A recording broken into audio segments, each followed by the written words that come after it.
Melihat data dari Bank Indonesia untuk pertumbuhan pembiayaan di perbankan syariah ini tumbuh lebih tinggi daripada kredit perbankan nasional. Bapak lihat faktor-faktor apa yang bisa mendukung pertumbuhan pembiayaan ini? Sebetulnya kalau kita lihat pertumbuhan ini bukan satu kebetulan. Jadi kalau kita lihat compounded annual growth rate selama 5 tahun terakhir, pertumbuhan perbankan syariah selalu lebih besar dibanding pertumbuhan konvensional. Rata-rata di 5 tahun terakhir kita tumbuh 12%, sementara konvensional itu bank-wide kurang lebih 7-8%.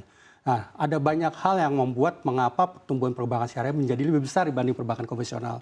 Kita lihat bahwa perbankan konvensional itu memiliki cukup banyak produk dan produk-produk itu sendiri sudah banyak dimiliki juga oleh perbankan syariah, bahkan banyak produk perbankan syariah yang juga sebetulnya memiliki produk-produk yang tidak dimiliki oleh perbankan konvensional. Ini menjadikan satu daya tarik sendiri dan bisa memberikan added value bagi nasabah-nasabah itu sendiri.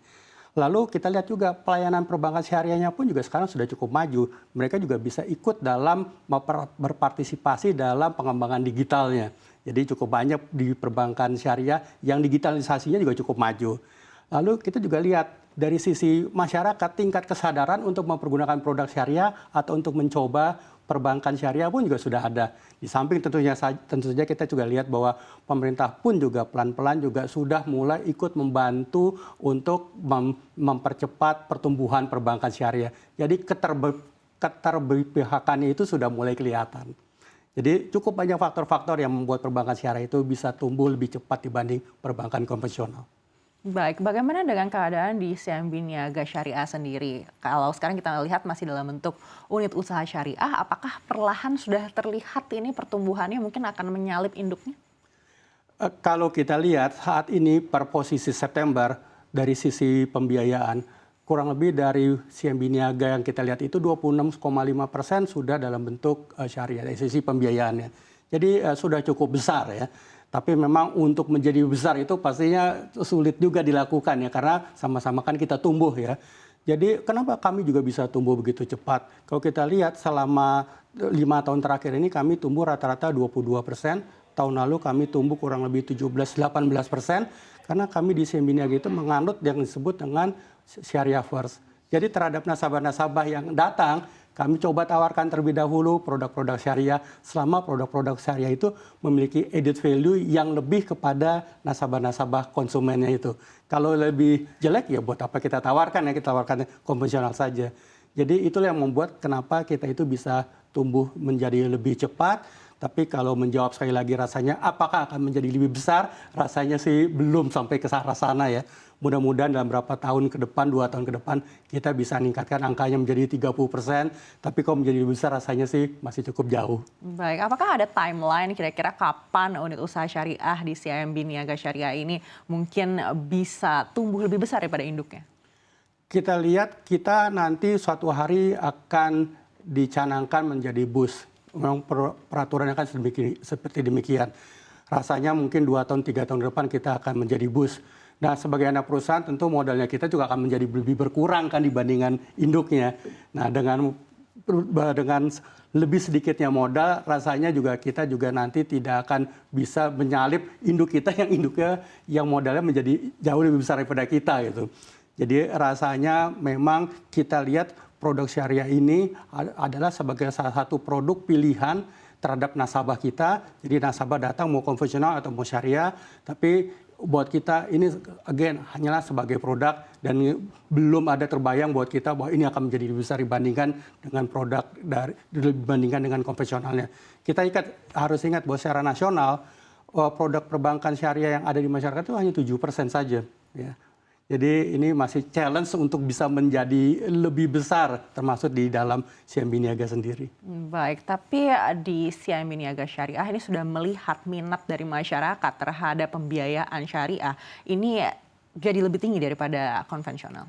Sudah, karena yang paling penting adalah bagaimana kita memberikan produk yang bisa memberikan added value.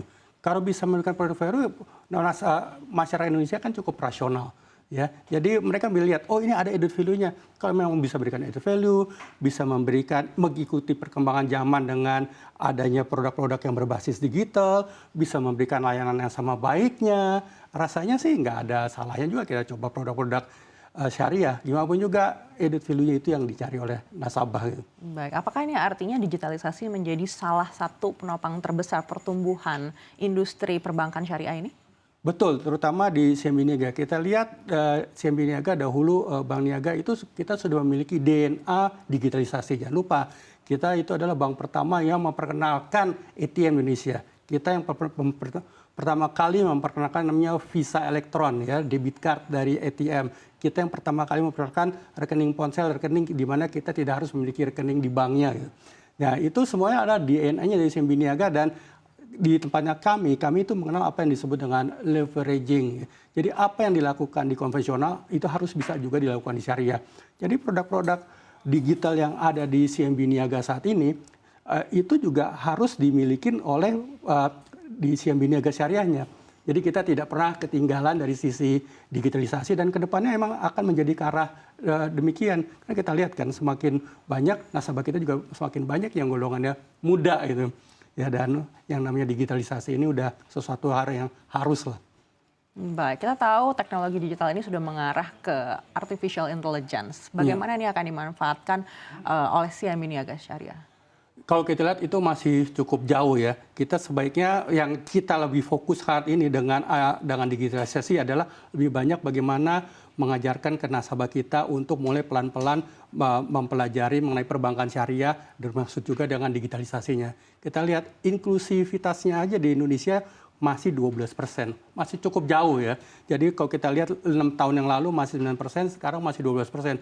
Itu dulu kita pelan-pelan ajarin ini loh perbankan syariah seperti kayak begini, punya digitalnya dulu nih. Jadi itu yang buat kita paling penting, bagaimana sharing knowledge dengan mereka bahwa perbankan syariah memiliki produk yang bagus, bagaimana digitalisasinya itu pun bisa ada di perbankan syariah. Ini dulu yang kita lakukan. Kalau artificial intelligence mungkin masih cukup jauh. Baik, kita tahu Indonesia sebagai salah satu negara muslim terbesar. Ini kalau dibandingkan dengan negara lain untuk inklusi keuangan syariahnya, ini masih cukup kalah jauh begitu. Lalu apa yang dilakukan CIMB Niaga Syariah mungkin untuk bisa punya target pertumbuhannya akan bisa setara dengan negara-negara tetangga kita? Pertama memang ini kita harus berbagi beban dengan pemerintah juga untuk sharing knowledge mengenai inklusivitas ini. Ya, kita harus pastikan bahwa nasabah-nasabah kita itu udah mau kita memberikan penawaran, kita juga menawarkan syariah dalam artian juga kita mendidik mereka caranya itu bagaimana. Lalu kedua, kita juga harus berani untuk mengembangkan atau membuat produk-produk baru. Ya, jadi jangan hanya minded kepada produk-produk konvensional karena di syariah sendiri diciptakan suatu environment di mana yang namanya pengembangan produk ini bisa jauh beyond dari apa yang ada di konvensional. Jadi ini sesuatu yang nantinya bisa memberikan added value dan tentunya kita juga harus masuk atau maju ke dalam komunitas-komunitas muslim. Bagaimanapun juga banyak yang belum bankable, ini yang pelan-pelan juga kita harus ajarin, mulailah berbanking di perbankan syariah dan sebagainya. Jadi masalah edukasi, knowledge, pengembangan produk itu sesuatu hal yang sebetulnya bisa membantu inklusivitas. Baik, semakin menarik Pak.